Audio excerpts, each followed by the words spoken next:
El Dios del mañana. Neil Donald Walsch. Rediseñar a Dios. Capítulo 23. El sexo y la espiritualidad. De acuerdo, entonces, ahora, vamos a meternos con el sexo. ¿Qué le pasa a los seres humanos que tienen tales complejos con el sexo? ¿Cambiará eso la nueva espiritualidad? El Dios del mañana dejará muy claro que la expresión sexual es una celebración de la vida. Y como las palabras vida y Dios son intercambiables, la expresión sexual es una celebración de Dios. Correcto, exactamente así. Entonces, ¿por qué tantos seres humanos se avergüenzan de ello? Porque así se les ha enseñado. Les han dicho que se avergüencen.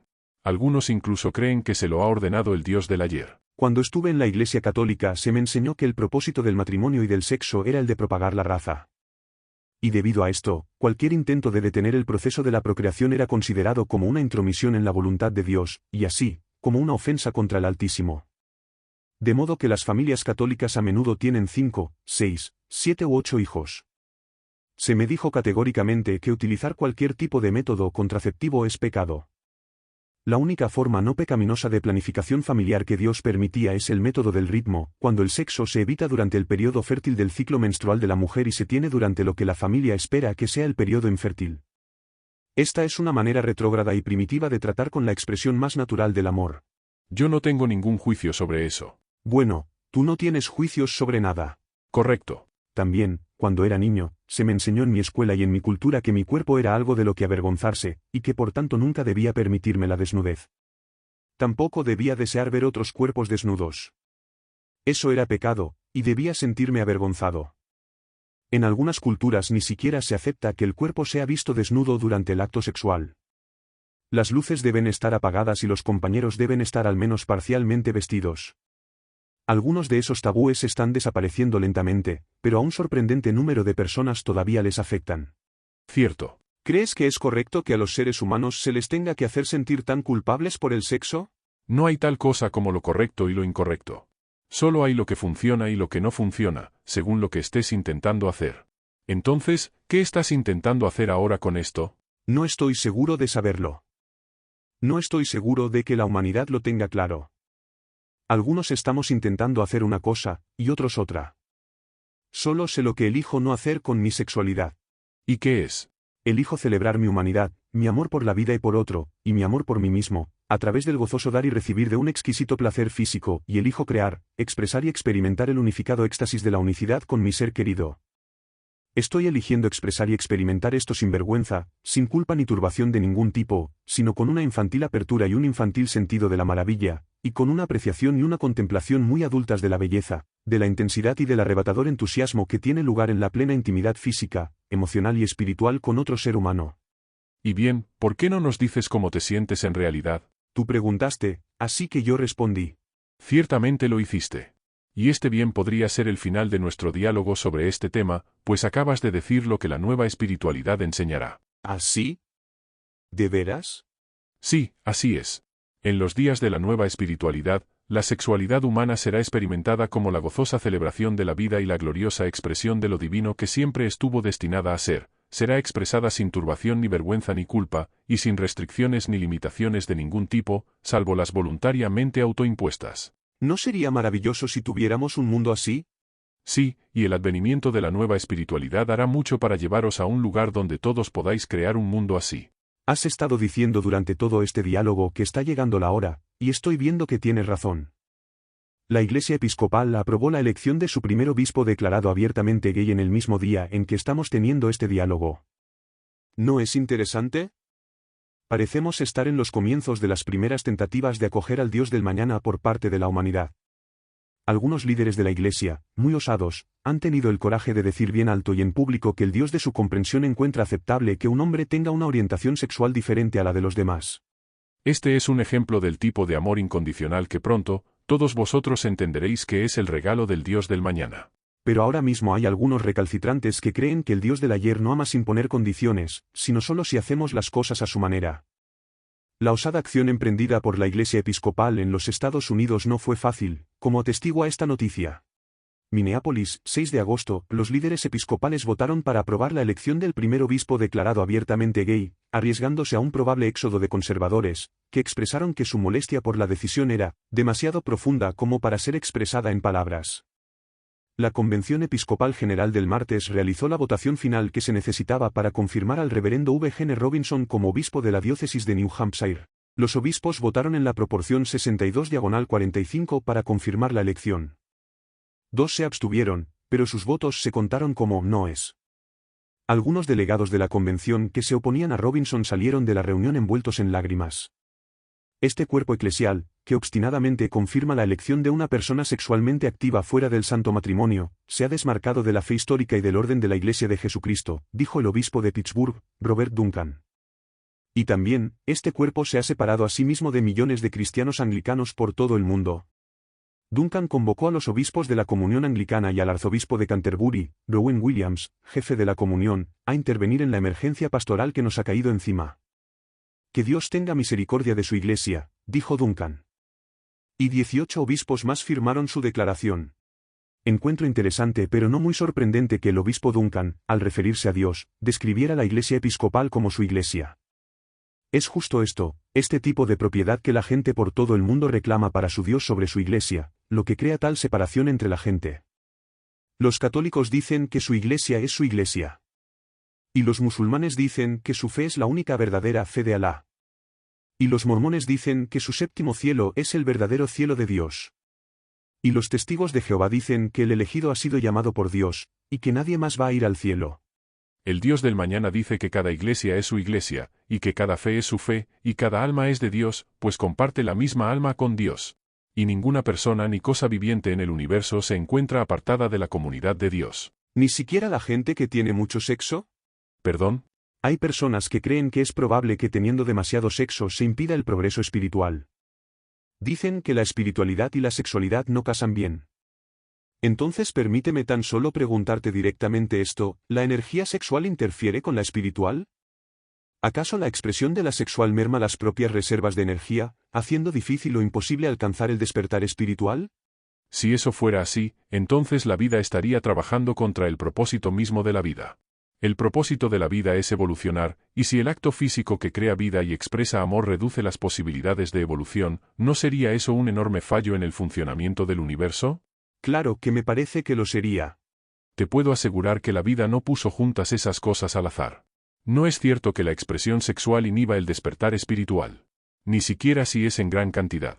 Sí es cierto que poner demasiado énfasis en cualquier cosa produce un desequilibrio y una merma de energía.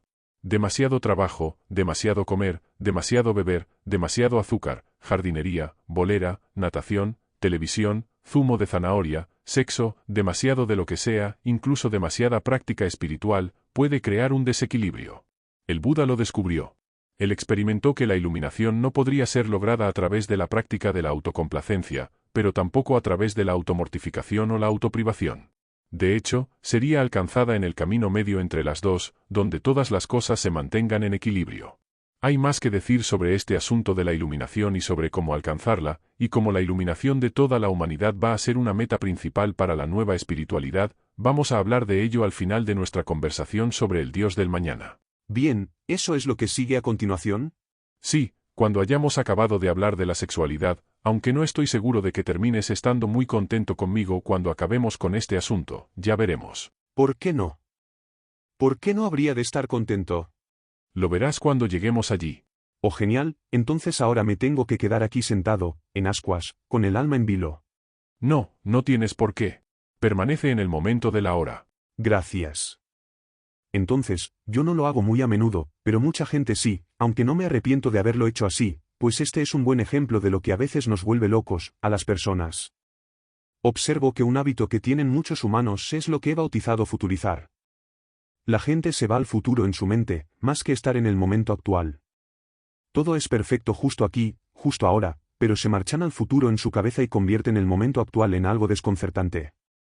Por alguna razón, yo no he tenido mucho en mi vida, pero seguro que me pillaste haciéndolo justo esas veces. Supongo que cuando Dios dice que puede que no esté muy contento con Dios, mis orejas tienen que levantarse. Así que me estaba anticipando un poco.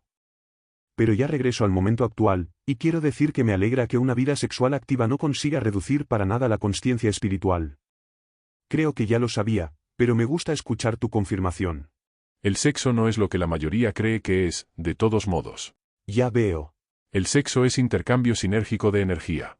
Es la energía que es intercambiada entre dos personas cualesquiera que se encuentran entre sí, y la cuestión no es la de si están teniendo sexo, sino la de su calidad. ¿Qué tipo de intercambio sinérgico de energía está teniendo lugar? Entonces todo el mundo está teniendo sexo con todos los demás, todo el tiempo. Correcto. Es imposible que dos seres humanos no intercambien energía cuando entran en contacto. Este intercambio simplemente sucede. ¿A dónde va, a dónde lleva? Eso dependerá de cada una de las personas que está teniendo la experiencia. ¿Puede la gente tener sexo, quiero decir, un encuentro de tipo físico, con cualquiera? Quiero decir, ¿eso está bien? ¿O esta experiencia debería reservarse solo para una o dos personas por el resto de la vida de la persona? Aquí no hay debes ni no debes. ¿Qué tipo de persona elige cada cual ser, al respecto de este asunto? Esa es la cuestión. Y ya sé la respuesta entonces. ¿Y cuál es? Quiero ser el tipo de persona que no tendría nunca una experiencia sexual con otro que no desee tenerla conmigo. Quiero ser el tipo de persona que nunca se forzaría a sí mismo ni a nadie, y que no invitaría nunca a otro a tener una experiencia sexual si siente que esas personas no son lo suficientemente mayores o no están lo suficientemente maduras, o no están lo suficientemente sanadas emocionalmente, o no son lo suficientemente estables en su mente como para tomar esa decisión. Y quiero ser una persona que respeta sus acuerdos sexuales con los demás, una con la que pueda contarse para permanecer honestamente en el acuerdo. Adelante entonces, y sé esa persona. Pero quiero que todo el mundo sea ese tipo de persona. ¿Sí? Bueno, no todo el mundo va a ser ese tipo de persona.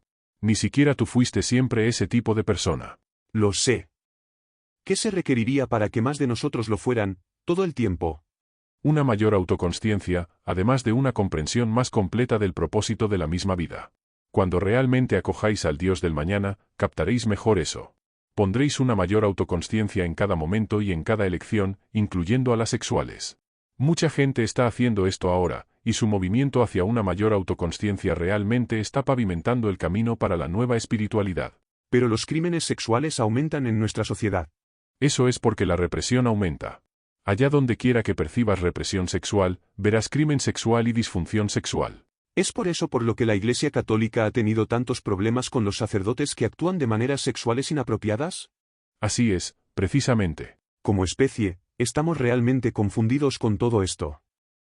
Permitimos que nuestros hijos presencien unos actos de violencia increíbles, en las pantallas de cine, pero si entendemos que la imagen contiene contenido sexual explícito, nos ofendemos y nos escandalizamos, y salimos del sitio exigiendo ver al jefe. ¿De qué va todo esto? Va sobre la mezcla confusa de señales que os habéis dado a vosotros mismos como cultura humana. Odiáis la violencia, pero os encanta verla. Amáis el sexo, pero odiáis verlo. En realidad, mucha gente ama verlo, solo que simplemente odian admitir que les encanta. Y ciertamente no quieren que sus hijos lo vean. ¡Ostras! Quizás solo deberíamos hacer más leyes contra la represión sexual, y eso resolvería el problema. No se ha comprobado que las leyes sobre la expresión sexual humana sean algo beneficioso para la humanidad. Bueno, de todas maneras, todas han sido quebrantadas. Exactamente. Entonces, todo lo que consiguen hacer es crear más ira, más vergüenza, más culpa y más secretismo en nuestro comportamiento sexual. Eso es lo que pasa, sí. Pero seguramente debería haber algunas leyes, como las que van contra la violación. Esa no es una ley contra la expresión sexual, es una ley contra el ataque o el abuso. El ataque o el abuso de cualquier tipo, definidos como una acción física injustificada y no deseada de una persona sobre otra, va contra la ley. La humanidad se ha puesto de acuerdo en eso.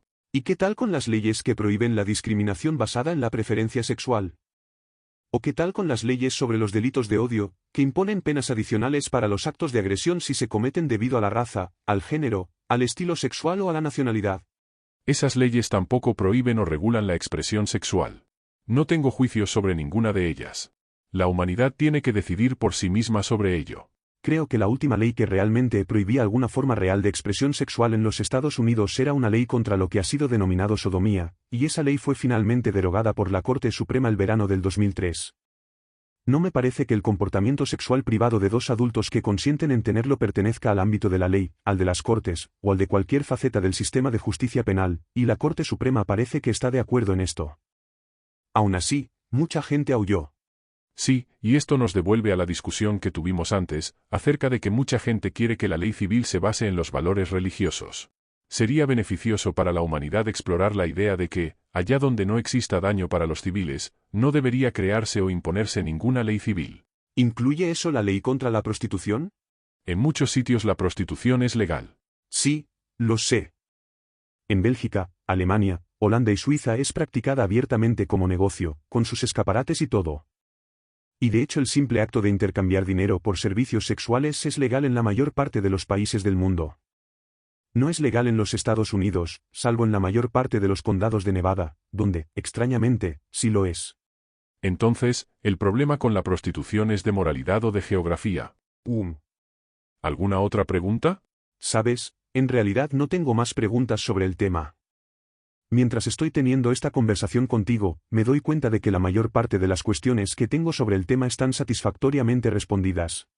Responder a tus propias cuestiones para tu propia satisfacción es la señal de un estudiante que se dirige a la maestría. Bueno, ya, pero yo no dije eso. No, yo lo dije. Antes llegaste a tus respuestas propias sobre el propósito de la relación, ahora te experimentas a ti mismo teniendo todas las respuestas que necesitas con respecto a tu propia sexualidad, y en breve estás a punto de demostrarte que tienes tus propias respuestas sobre la mayor cuestión de todas. ¿Yo? ¿Tú? Capítulo 24. La vía hacia la iluminación. De acuerdo, ¿y de qué se trata? Ha llegado el momento de practicar el primer principio básico de la nueva espiritualidad. ¿Qué es cuál? Que toda la sabiduría que vayas a necesitar reside dentro de ti. Que todos estáis teniendo conversaciones con Dios todo el rato. Que cada vez que vas hacia adentro, que buscas con un corazón puro y un intenso deseo de conocer tu verdad más elevada, la recibes. Todo lo que tenéis que hacer es escuchar aquello que tenéis para deciros a vosotros mismos, y luego confiar en ello. Sí, siento que es así, lo sé. Y lo vamos a demostrar ahora mismo. ¿Así? Sí. Nuestra conversación sobre el tema del Dios del mañana está acabada en su forma actual. Por la duración de este diálogo he permitido que hagas las preguntas y recibas mis respuestas como si yo fuera el que tiene toda la intuición y tú alguien a quien le falta discernimiento. Pero esto no es la verdad sobre ti, y este diálogo continuo no está ejemplificando lo que es cierto sobre nadie. La verdad sobre todos vosotros es que tenéis profundas intuiciones y una extraordinaria sabiduría, y todo lo que tenéis que hacer para poder experimentarla es abriros a ella y convocarla. Así lo creo. Al paso de los años he llegado a creer eso. ¿Sobre ti mismo? Sobre todos. Sí, pero ¿te incluyes a ti mismo en ello? Mucha gente cree que la gente en general es sabia, pero que ellos no lo son. Mucha gente piensa que la gente en general es atractiva y bella, pero que ellos no. Mucha gente cree lo mejor sobre otros y lo peor sobre sí mismos. Yo no estoy en ese grupo. Con humildad podría decir que creo que no soy menos capaz que el resto de la humanidad de acceder y extraer la sabiduría interior. Ya veremos. Ya te lo he dicho. Voy a sugerirte la idea de que tú y todo el resto ya tenéis todas las respuestas a cada cuestión que jamás podáis plantear. Y voy a concluir nuestra conversación demostrándolo. Voy a darle la vuelta a la tortilla, con la mayor cuestión de todas. Oh, venga. ¿Estás preparado? Supongo que sí. ¿Supones? Bueno. ¿Estás o no estás preparado? Sí. Bien. Ahora ya vamos hacia algún sitio. Y recuerda que a partir de ahora tú eres quien tiene las respuestas y yo las preguntas. Entiendo. Entonces, he aquí la mayor y más importante cuestión de toda esta conversación que hemos estado teniendo. ¿Cuál es la vía para la iluminación? ¿Qué va a decir la nueva espiritualidad, el Dios del mañana, sobre eso? Ya lo sabes, ya he examinado ese tema. Incluso recientemente hicimos algo con una docena de personas, en grupo, sobre ello. ¿Y qué les dijiste? ¿Y qué quieres añadir ahora a eso que dijiste? Adelante, espero tu respuesta. ¿Cuál es la vía hacia la iluminación? Bien, iluminación es esa experiencia elusiva, mágica, mística, a la cual todo el mundo parece estar queriendo llegar, con respecto a la cual todo el mundo parece estar anhelante y que todo el mundo parece estar buscando. Y entiendo las razones de la búsqueda, pues si todos estuviéramos iluminados, uno puede imaginarse que nuestras vidas serían mejores que lo que ahora son, cuando presumiblemente no estamos iluminados. Además, se me ocurre que si todos nosotros estuviéramos iluminados de forma relativamente rápida, todo el mundo por entero sería diferente, y experimentaríamos la vida de otra manera. Presumiblemente tendríamos menos confusión, menos tensión, menos conflicto, ciertamente. Puedo imaginarme, en esos días y esos tiempos, con menos tristeza, menos ira, menos violencia y muchas menos de todas esas cosas que hacen que nuestras vidas sean tristes, dislocadas e infelices. Así que la humanidad busca la iluminación, y hemos estado buscándola desde el principio de los tiempos, desde el primer momento en que fuimos conscientes del hecho de que era posible estar iluminado, sea lo que sea que eso signifique. ¿Y qué es eso? ¿Es que ni siquiera sabes lo que es estar iluminado? Ten un poco de paciencia, todo se volverá pronto claro. ¿Te suena esto familiar? Sí, me suena. Suena como algo que tú podrías decir. Sí, has aprendido rápido. Sigue. No solo hemos estado buscando la iluminación, sino también una definición de ello, porque no podemos llegar a ese destino a menos que sepamos a dónde estamos yendo. Y por tanto el primer paso para la mayoría de seres humanos ha sido el de tratar de definir qué es la iluminación, en qué podría consistir, cómo podría sentirse, saborearse, qué conllevaría el experimentarla. Y entonces, después de tener eso claro, tras saber cuál es nuestro destino, podemos tratar de averiguar lo que se requiere para ir desde donde estamos a donde queremos estar. Así que existe pues este impulso hacia la iluminación que observo que la humanidad, o una parte de ella, tiene. Muchos aseguran que saben cómo llegar allí, y cómo hacer que tú llegues. Y así, en el espacio de nuestras vidas colectivas, se sugieren, se recomiendan, se crean, se expresan, se experimentan, se comparten y se establecen muchos caminos de iluminación. Todo tipo de maestros, de toda forma y color, han estado creando vías para la iluminación durante milenios. Paramahansa Yogananda dijo que conocía una manera. Sai Baba también dijo que conocía un camino de iluminación. El Buda dijo que conocía un modo de iluminarse. Maharishi Mahesh Yogi también lo dijo. A su propia manera, Jesús el Cristo y Abu al-Qasim Muhammad ibn Abdallah ibn Abdul Muttalib ibn Asim, Mahoma, dijeron que conocían la vía hacia la iluminación. Ahora bien, lo interesante aquí es que los seguidores de todos esos maestros han insistido en que su maestro tenía la razón sobre eso, que su camino era el mejor y más rápido. Puede que no fuera la única vía, pero sí la más rápida, y por tanto, necesitabas tomarla. Había una gran urgencia. Necesitabas hacerte católico, o hacer meditación trascendental, o aprender tai chi, y no en algún momento, sino ahora mismo, inmediatamente, este mismo mes. O bien necesitabas unirte a este grupo, o hacer tal proceso, o leer ese libro o ser bautizado o ser desbautizado, o seguir la que fuera que te dijera, ese maestro en particular, que era la manera más rápida y veloz para llegar a donde todos queremos llegar, que es el lugar llamado iluminación. Entonces, el peligro de este asunto de la iluminación tiene dos caras. La primera es que podemos pensar que hay algo concreto que tenemos que hacer para llegar allí, y que si no lo haces, no puedes llegar allí. La segunda es pensar que tu camino para llegar allí es el más rápido y el mejor para hacerlo. Hace unos pocos años, bueno, supongo que sobre unos 12 o 15 años atrás, se me acercaron unas personas que estaban dentro del movimiento EST. Werner Erhard creó los seminarios EST. Este fue un movimiento muy vasto en la comunidad del Nuevo Pensamiento, en los Estados Unidos, y por todo el mundo, más o menos hace 25 años. La gente involucrada en ello estaba absolutamente convencida de que esta era la vía más rápida hacia la iluminación. Así que comenzaron a reclutar gente que hiciera los seminarios, y se comprometieron mucho en ese proceso.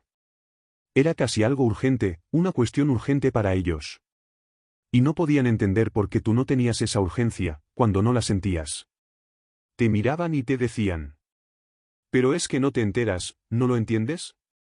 Esto era natural, porque habían encontrado algo que cambió toda su vida prácticamente de la noche a la mañana, y querían darte aquello, y sabían que ese era el camino. Había muchos caminos, ese no era el único, pero sí posiblemente el más rápido. Y me metí en el programa EST, y también me iluminé. De hecho, me iluminé tanto que no necesité EST para estar iluminado, lo cual realmente molestó a la gente de EST, pues querían que me metiera en el siguiente nivel, y luego en el siguiente, y el siguiente, dentro del entrenamiento. Al parecer, este era un programa que tenía una multitud de niveles. Podías meterte en el nivel 1, en el 2, el 3, y tenían unos nombres muy sofisticados. Una vez que te metías, en la práctica podía ocurrirte que nunca salieras de ahí. Casi literalmente tendrías que ser arrancado de allí. Y si conseguías salir, los que se quedaban te hacían sentir que habías hecho algo desesperadamente triste. No malo, pero sí muy triste, pues no te habías enterado. Muchos años atrás, Paramahansa Yogananda fundó su organización, la Self-Realization Fellowship. Yogananda enseñó en Occidente desde 1920 hasta su muerte en 1952. Publicó la historia de su vida, Autobiografía de un Yogi, en 1946. Llegó muy lejos introduciendo la filosofía védica en Occidente. Cuando Yogananda, o el maestro, como lo llamaban, llegó a América, trajo una técnica para la autorrealización o autoconstatación, que era su forma de decir iluminación. Cuando constatas, te das cuenta, realizas quién tú eres, realizas el yo, el ser, entonces, te iluminas. Y el maestro se describió a sí mismo como iluminado. Y por cierto, estaba iluminado. Y lo estaba porque decía que lo estaba. ¿Quieres decir que eso es todo lo que se requiere? Sí. Odio tener que romper el encanto que alguien pueda sentir sobre esto, pero estar iluminado es decir que lo estás. Es tan simple como eso, y hablaremos más sobre ello dentro de un momento. La gente escuchaba a Yogananda dar sus charlas y explicar sus técnicas para la iluminación, que implicaba un proceso que entre otras cosas incluía la meditación profunda diaria. Y ese proceso fue el que estuvo enseñando a sus estudiantes, y sus estudiantes se lo enseñaron a sus respectivos alumnos, y así en adelante, hasta que un número muy grande de personas por todos los Estados Unidos, y de hecho por todo el mundo, se implicó en esta fundación que, por cierto, continúa en marcha a día de hoy y tiene muchos seguidores. Si hablas con alguno de sus miembros te dirá, este es el camino, esta es la vía. El maestro nos la ha mostrado. Hay muchos otros caminos, este no es el único, y este puede que no sea el mejor, pero es el más seguro que conocemos, así que ven y únete a nuestra organización. Y eso es maravilloso, pues esa es su experiencia, y están diciendo eso de forma sincera. En una época todavía más reciente, un hombre fascinante, llamado Maharishi, surgió hace pocas décadas y anunció otro camino a la iluminación. Su camino se denominó meditación trascendental, o brevemente, MT. Maharishi hizo amigos entre los Beatles, cuando estaban en la cima de su popularidad, y en un breve periodo de tiempo se volvió muy popular en todo el mundo y comenzó a enseñar mucho más ampliamente y a crear templos y centros de meditación por todo el globo. Fundó enormes universidades. Hay una muy grande en Fairfield, Iowa, ahora mismo. Y hay otros centros de aprendizaje por todo el mundo. Muchos se denominan centros MT. Entonces, yo aprendí meditación trascendental, y la aprendí de otros estudiantes que la habían aprendido de otros que la habían aprendido de otros que habían aprendido del maestro. Y hay cierto sentido de callada urgencia por parte de algunas de esas personas en ese movimiento, pues te dirían que esa técnica es una herramienta que te puede llevar a la iluminación en un periodo de tiempo muy breve, y ellos quieren eso para ti. Cuando tienes una tecnología que te cambia la vida, lógicamente quieres compartirla con todas las personas posibles, y no hay nada malo en eso. Es muy excitante, y muy maravilloso. Pero como ocurre con el sexo o con el azúcar, o con cualquier cosa buena, puede sacarte del equilibrio si no tienes cuidado y simplemente se te va de la mano. Entonces, hay muchos otros programas. Como el de Maharishi o el de Yogananda, como el de Werner Erhard, muchos enfoques, muchos caminos desarrollados por muchos maestros. Había un libro llamado Muchas vidas, muchos maestros, escrito por un hombre maravilloso llamado Brian Weiss, y habla sobre el hecho de que hay muchas maneras de alcanzar la cima de la montaña. ¿Qué manera, pues, recomendaríamos? ¿Qué manera, pues, deberíamos recomendar a otros? Eso es lo que te estoy preguntando yo a ti. O bien, deberíamos simplemente animar a los demás a investigar por sí mismos los muchos caminos que existen, y darles fuerza para reconocer que, dentro de su corazón y de su alma, ellos pueden escoger el camino que mejor les venga, si su intención es pura y su deseo auténtico. Dios dice, nadie que me llame se queda sin respuesta. Tienes razón, yo digo eso. Y el Dios del mañana se asegurará de que cada uno de nosotros sea respondido de la manera que más efectivamente responda a la vibración que creamos y mantenemos en el centro de nuestro ser. Para decirlo de otro modo, Dios, o la divinidad, o la iluminación, si nos gusta más decirlo así, aparecerá en la vida de cada persona bajo la forma que sea la más apropiada para el bagaje, la cultura, el nivel de comprensión, el nivel de deseo y de disposición de la persona. Esta misma conversación, este libro que muchos van a leer, cae dentro de esa categoría. Para algunos será perfecto, será la herramienta perfecta de comunicación. Para otros no, y ni siquiera habrán leído hasta aquí y ni siquiera sabrán lo que aquí se dice. Así que hay muchos medios de comunicación, y hay muchas disciplinas, físicas, mentales, espirituales, y algunas que implican las tres cosas: cuerpo, mente, espíritu. Hablamos antes de Buda. Es bueno contar la historia completa. Su nombre fue Siddhartha Gautama. Vivió en la riqueza y los lujos cuando fue joven, pues su padre y su familia eran gobernadores de una extensa área interior en el campo, y tenían muchas riquezas. Trataron de proteger a Siddhartha de todo conocimiento sobre el mundo exterior, durante muchos años. Y le mantuvieron allí encerrado, en sus fincas, pero un día Siddhartha se aventuró más allá de los muros del recinto, y se instruyó sobre la vida tal y como existía en las calles. Aprendió acerca de la pobreza y de la enfermedad, de los achaques y de la crueldad, de la ira y de todas esas llamadas experiencias negativas que nadie le había permitido experimentar nunca cuando estaba dentro de las puertas del recinto.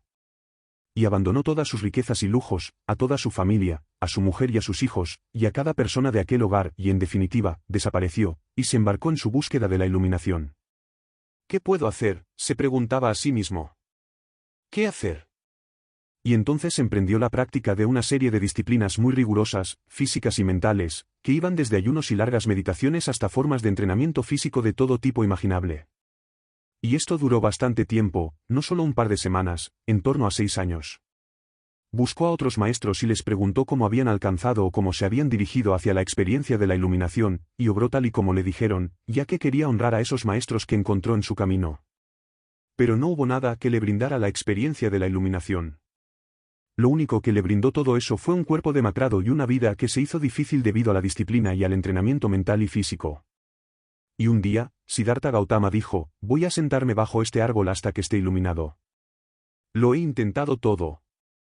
He seguido todo tipo de disciplina física, todo entrenamiento, todo tipo de debilitamiento, de ejercicio, de ayuno, toda meditación. Ahora simplemente me voy a sentar aquí en el suelo, estoy cansado de todo esto, y no me levantaré hasta que me ilumine. Y ahí se sentó, sin hacer nada. Ningún ejercicio, nada de ayuno, nada de nada, simplemente ahí sentado, no haciendo absolutamente nada. Ahora bien, eso es algo difícil de hacer para muchos de nosotros, pues pensamos que hay algo que se supone que tenemos que hacer para poder estar iluminados. El Buda se sentó ahí hasta que abrió sus ojos y constató que estaba iluminado. Y dijo, estoy iluminado. Y la gente venía a verle y clamaba, ¿pero qué hiciste? ¿Qué hiciste? Maestro, enséñanos. Te has convertido en el Buda, el iluminado. ¿Cuál es el secreto? ¿Qué hiciste? Y el Buda meramente dijo algo muy extraordinario, no hay nada que tengáis que hacer. Imaginad, después de todo ese tiempo, tras toda esa autoflagelación, llevando el cilicio, haciendo pasar hambre a su cuerpo, y con toda esa disciplina física.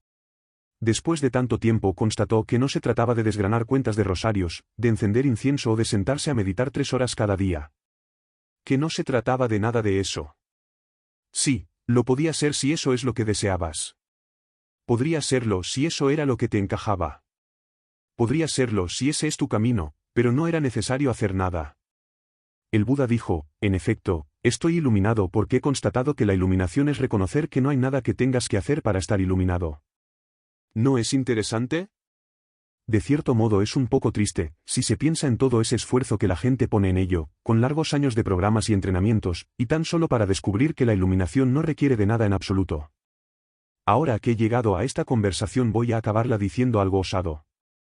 Voy a deciros que un día yo, también, podría estar iluminado. Podrías pensar que estoy bromeando, pero no. Podría ser un maestro iluminado, así como cualquiera. ¿Y sabes cómo sabría que estoy iluminado?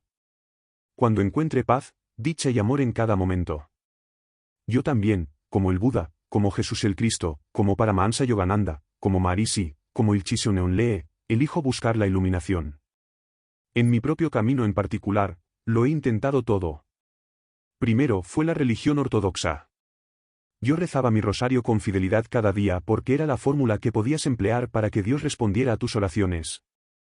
Había una letanía, era un proceso. También traté con el ayuno, la meditación. Lo intenté leyendo todo libro que pudiera llegar a mis manos. Hice es. Aprendí meditación trascendental. Aprendí análisis transaccional. Recorrí muchos caminos. Y entonces un día tuve una experiencia fuera del cuerpo. Y fue bien interesante, pues yo no estaba tratando de hacer eso. Trataba de conseguir resultados con mi ayuno, o con mi meditación, o con el rosario y mis disciplinas, pero todo eso no me estaba llevando a donde yo quería ir.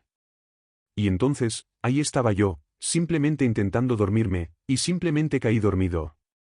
Pero en ese momento volé fuera de mi cuerpo muy involuntariamente. Simplemente partí. Y supe que había salido. Me daba cuenta conscientemente. No estaba en mi cuerpo, y sabía que no lo estaba. No utilizaré el tiempo ahora para explicarte o describirte mi experiencia, aunque puedo decirte que fue muy real, que es muy real para mí hasta hoy. He tenido 3 de esas experiencias en mi vida, 2 más desde la primera. Y cada una de ellas me llevó al mismo espacio, un espacio de absoluto, con A mayúscula, discernimiento. Y cuando regresé de mi primera experiencia fuera del cuerpo, ello me dejó con 2 palabras que me impresionaron. ¿Te gustaría saber cuáles eran? Soy todo oídos. Nada importa. Nada importa. Vaya sorprendente mensaje para que mi alma lo recibiera de parte de esa alma unificada que es toda la vida. ¿Nada importa? Y no obstante, como también lo hizo el entrenamiento EST, o la meditación trascendental, o mi aventura con el trabajo de Yogananda, eso cambió mi vida. Y aquí el mensaje que está tras el mensaje. Si nada importa intrínsecamente, entonces soy libre para declarar qué es lo que yo elijo que me importe. Pero si algo importa intrínsecamente, lo que sería como decir si algo le importa, digamos, Dios, entonces, más me vale que averigüe lo que eso es, porque si no lo averiguo seré eso que llaman condenado, o como muy poco, no iluminado. Pero una voz en mi experiencia fuera del cuerpo me dijo, nada importa. Reconocí entonces que éramos libres para hacer que importe aquello que elijamos que importe en nuestras vidas. Y esto quiere decir 2 cosas, no solo hacer que importe, sino realizar algo en la materia, manifestarlo en la realidad física a partir de la energía invisible, transformar energía en materia. Así que aquí lo que yo compartiría con quienes me preguntaran sobre la iluminación.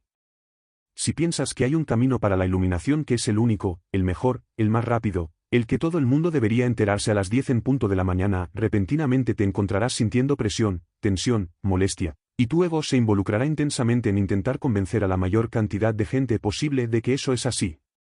De repente comenzarás a actuar, pero no como un maestro en absoluto, sino como alguien que está bajo una terrible cantidad de presión y tensión, porque de repente te importará si yo capto, si me entero de lo que estás tratando de decirme.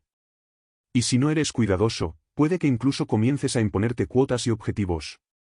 Tendrás que conseguir que un cierto número de personas se pongan de acuerdo contigo cada semana, o cada mes, o cada año. Y si no consigues esos objetivos pensarás que no has hecho un buen trabajo. Y no obstante, has hecho un buen trabajo si simplemente amas sin expectativas, sin requisitos, sin necesitar nada a cambio.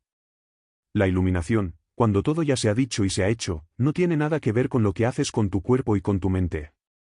Tiene que ver con lo que haces con tu alma. Y esa es una maravillosa intuición. Simplemente de la manera en que lo dijiste, así, se abre el espacio de la claridad. Excelente. Gracias. Quiero comentar que si simplemente amas a cada cual cuya vida toques, sin cesar, incondicionalmente, sin nada que necesites o quieras a cambio, te habrás iluminado y habrás mostrado a todos cómo pueden también iluminarse. Es así de rápido, tanto como cualquier otro sistema que existe, tal cual. Es tan rápido como la meditación trascendental, tal cual. Tanto como la fundación de Yogananda, tal cual. Tanto como hacer esto, o bien, como ahora se llama, el Forum, tal cual. Y si aprendes a amarte a ti mismo incondicionalmente, así como a cada cual, sanas todo tu ser sin mover un dedo. Ahora quiero comentar algo sobre esa cosa llamada salud, porque mucha gente cree que sin una buena salud no podrás estar iluminado.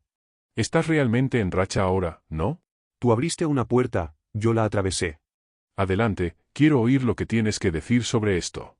¿Es la iluminación tener buena salud? ¿Y qué es de todas maneras la buena salud? ¿Es tener un cuerpo que no tenga nada mal en él? ¿Vivir hasta los 90, 100, 200 o 500 años? ¿Es no tener nada de dolor ni nada mal en tu forma física? ¿Es la ausencia de cualquier cosa que no sea perfecta en tu experiencia física? ¿O sería la salud estar bien, y en un espacio de dicha y paz, sin importar cómo sean las cosas? ¿Qué es la salud? ¿Cuál es la salud óptima si no es la felicidad? Sé de gente que se ejercita a diario, que levanta pesas y corre y entrena, y sus cuerpos tienen mucha salud, pero sus corazones, mentes y almas están desesperadamente tristes. Y sé de gente que apenas puede levantar un palillo, que están que sus cuerpos están con una forma así de mala, pero sus corazones, mentes y almas brillan, y son felices. Sé de un hombre así cuyo nombre es Ram Dass. Es un maestro, y soy enormemente privilegiado por haberme encontrado con él personalmente. Ha enseñado a mucha gente durante muchos años. Escribió un libro llamado Estar aquí ahora, entre otros. Hace 2 años y medio o 3 Ram Dass tuvo un ictus. Era joven, solo tenía 63 años o algo así. Me encontré con Ram Dass después del ictus en una habitación de hotel en Denver, y querría deciros algo, nunca vi a nadie más saludable. Estuve allí con un maestro.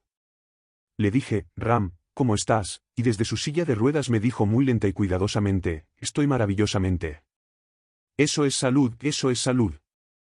Eso es paz, eso es dicha. Entonces Ram se quedó ahí y hablamos. Le hice muchas preguntas, porque quería escuchar, directamente de su mente maravillosa, cómo se sentía, que había experimentado en esta vida. Y tuvo una gran paciencia conmigo. Debía de haber escuchado mis preguntas cientos de veces antes, o no, miles de veces antes. Pero las escuchó atentamente, como si las oyera por vez primera. No se apresuró en las respuestas, tampoco. Tuve la impresión de que estaba pensando profundamente cada una, yendo adentro a mirar a ver no tanto cómo había respondido a eso antes, sino cuál era su experiencia ahora. Fue un momento de un increíble regalo. Simplemente me estaba dando. Ahora bien, cuando tienes tal felicidad, paz, sabiduría y dicha, que te pasas tu vida compartiéndola con todos los demás, sin importar cuáles sean tus apuros, eso es iluminación. Has devenido un maestro. Al final, es por eso por lo que viniste aquí. No viniste para de cierto modo mejorar o para trabajar en lo tuyo. Considera la posibilidad de que todo el trabajo que alguna vez hayas necesitado hacer haya terminado. Todo lo que tienes que hacer ahora es reconocer eso. Por tanto, este momento es el momento de tu liberación. Puedes ser liberado de la búsqueda de la iluminación de toda una vida. Puedes ser liberado de cualquier pensamiento que puedas haber tenido y que te dice que la iluminación tiene que parecerse a esto, o bien, mejor no, ya que eso está mal, sino que tendría que parecerse más bien a aquello otro, o mejor tampoco eso. Ya que eso tampoco está bien, o que tienes que conseguirlo por este camino, o mediante tal programa, o mediante tal otra actividad. Todavía puedes seguir haciendo todas esas cosas, si así lo eliges, pero si sientes tensión con ellas, si te sientes presionado, entonces, ¿cómo podrían ser un camino de iluminación? Sé de un maestro llamado Ilchi Lee. Creó un camino maravilloso a la iluminación llamado Dan Hak. Es un proceso de integración cuerpo-mente-espíritu que puedes emprender y llevar a cabo durante el resto de tu vida. La gente ha dedicado vidas enteras a ello. Es maravilloso, yo lo he probado, y funciona. Millones de personas están encontrando su camino hacia la iluminación con ello. Le pregunté al Dr. Lee una vez si la gente necesitaba Dan Hak para iluminarse. Y su respuesta fue muy rápida, no, dijo. Ni siquiera trató de matizarlo. Ninguna ambigüedad, simplemente una sola palabra, no. El asunto estaba entonces en que no hay una sola vía hacia la cima de la montaña. Todo maestro verdadero lo sabe. Así que libérate hoy. Deja de trabajar tan duro contigo mismo que ya ni siquiera lo disfrutas más. Haz lo que te funcione, pero asegúrate de que te brinda dicha. Ahora bien, he aquí lo que yo sé que te brinda dicha.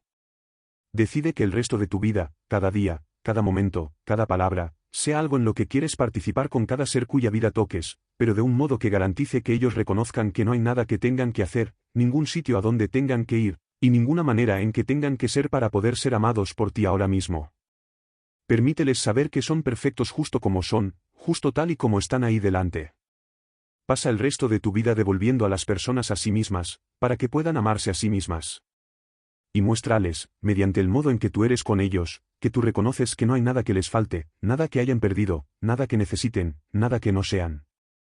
¿Quieres saber la manera más rápida para cualquiera de experimentar que está iluminado? Sí, ¿me lo puedes decir? ¿Puedes realmente decírmelo? La manera más rápida de todas para que cualquiera pueda experimentar que está iluminado, es hacer que otro reconozca que lo está. Este es el mensaje del Dios del mañana. Esa será la enseñanza de la nueva espiritualidad. Y es por eso que la palabra Namaste se ha vuelto una herramienta tan poderosa, un intercambio de energía tan significativo y especial. El Dios en mí ve y honra al Dios en ti. No hay nada más que se necesite hacer si lo decimos con sinceridad. Pero, por supuesto, si lo decimos porque suena bien, entonces queda mucho más por hacer. Pero si realmente lo decimos, si cuando lo decimos lo sentimos realmente, entonces, la lucha ha acabado, la búsqueda se terminó, y la iluminación es finalmente nuestra. Capítulo 25 y último. Hasta luego, y hola.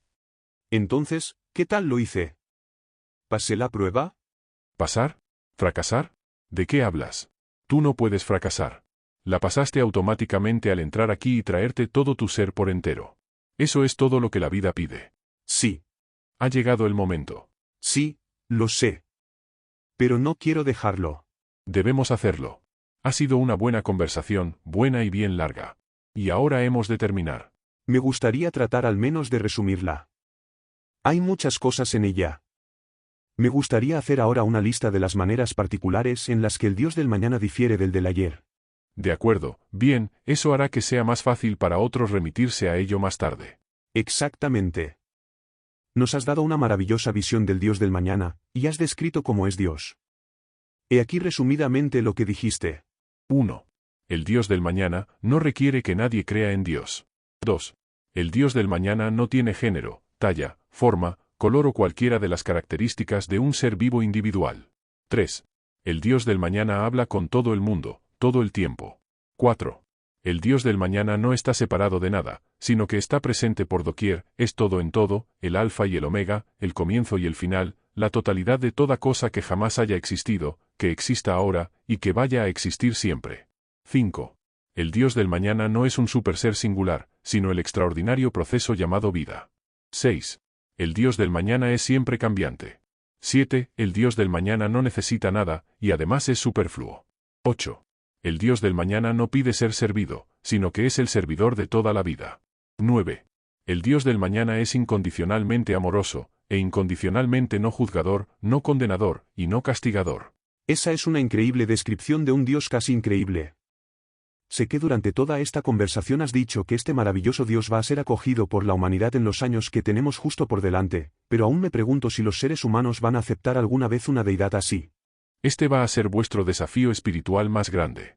Va a requerir una visión láser, una firme fortaleza y una valentía poco común. Va a conllevar un profundo compromiso y una extraordinaria resistencia. Y os va a pedir, a aquellos que elijáis trabajar realmente por el surgimiento de una nueva espiritualidad en vuestro planeta, que afrontéis riendo las más abrumadoras posibilidades, y que reconozcáis en vuestro corazón que vuestra tarea ya está hecha. Es solo cuestión de tiempo. Puede que en esta forma actual física no veáis la conclusión de tal surgimiento, pero no obstante la podréis observar alguna vez. Os llamaré cuando llegue el momento, y os diré, mira, mira lo que pusiste en marcha. Bien hecho, amigo del corazón. Bien hecho, amigo de su gente. Bien hecho, amigo de la vida, y del amor, y de Dios. Ve ahora y comparte esto con todas las naciones. Emprende el movimiento por los derechos civiles del alma. Libera a mi gente de su creencia en un Dios de ira, de opresión, de obligación, de restricción, de violencia y de asesinato. Libera a mi gente y salva vuestro mundo. Presírvelo, y presérvalo para vuestros hijos y para los hijos de vuestros hijos. Oh, el futuro es tan brillante, si se enciende con vuestra luz, aquí y ahora. Por tanto, permite que tu luz brille tanto ante todos que no puedan dejar de reconocer por fin quiénes son realmente. Incluso el Dios del ayer pide esto ahora. El Dios del ayer dice, aquí y ahora, en este instante, mi tiempo ya fue y ha pasado. Llega el momento para un nuevo Dios. Pero eso no significa que tengáis que abandonarme. Yo no puedo ser abandonado, pues siempre estoy con vosotros. Vuestro nuevo Dios, el Dios del mañana, seré simplemente yo mismo, bajo otra forma. Entonces, ahora digo, hasta luego, y hola. Os amo. Fin. Hasta aquí el libro El Dios del mañana.